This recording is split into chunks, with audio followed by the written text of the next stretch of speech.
শনিবার থেকে সারা দেশে ভিটামিন এ ক্যাপসুল ক্যাম্পেইন শুরু হয়েছে। অন্তর্বর্তীকালীন সরকারের সুদৃঢ় নেতৃত্বে স্বাস্থ্য ও পরিবার কল্যাণ মন্ত্রণালয় দেশের সব শিশুর অপুষ্টি দূরীকরণ ও সুস্বাস্থ্য নিশ্চিতকরণে বদ্ধপরিকর।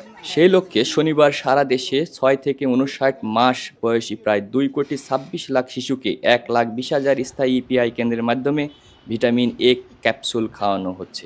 প্রায় ২,২,২,২৬,০০,০০০ শিশুকে একসাথে ভিটামিন এ প্লাস ক্যাপসুল খাওয়ানো হচ্ছে ১,২০,০০০ ইপিআই ক্যাম্পের মাধ্যমে।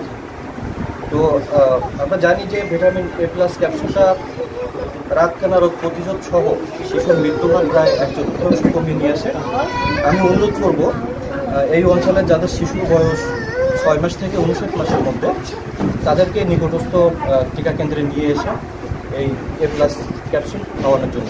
ভিটামিন এ প্লাস ক্যাম্পেইনের আজকের এই আয়োজনে ছোট ছোট শিশুদের টিকা খাওয়ানোর মাধ্যমে আমরা শুভ উদ্বোধন ঘোষণা করেছি এবং পুরো মোড়েলগঞ্জে ৩৮৫টা কেন্দ্রে প্রায় ৩৪,০০০ বাচ্চাকে আজকে টিকা খাওয়ানোর মাধ্যমে সকাল ৮টা থেকে বিকাল ৪টা পর্যন্ত আজকের এই অনুষ্ঠান চলবে। বাগেরহাটের মোড়লগঞ্জে জাতীয় ভিটামিন এ ক্যাম্পেইন উপলক্ষে ৩৪,০০০ শিশু পাচ্ছে লাল ও নীল রঙের ভিটামিন ক্যাপসুল। শনিবার ৮টায় আদর্শপাড়া সরকারি প্রাথমিক বিদ্যালয় কেন্দ্রে আনুষ্ঠানিক উদ্বোধন করেন উপজেলা নির্বাহী অফিসার মোহাম্মদ হাবিবুল্লাহ, উপজেলা স্বাস্থ্য ও পরিবার পরিকল্পনা কর্মকর্তা ডাক্তার মুজাহিদুল ইসলাম।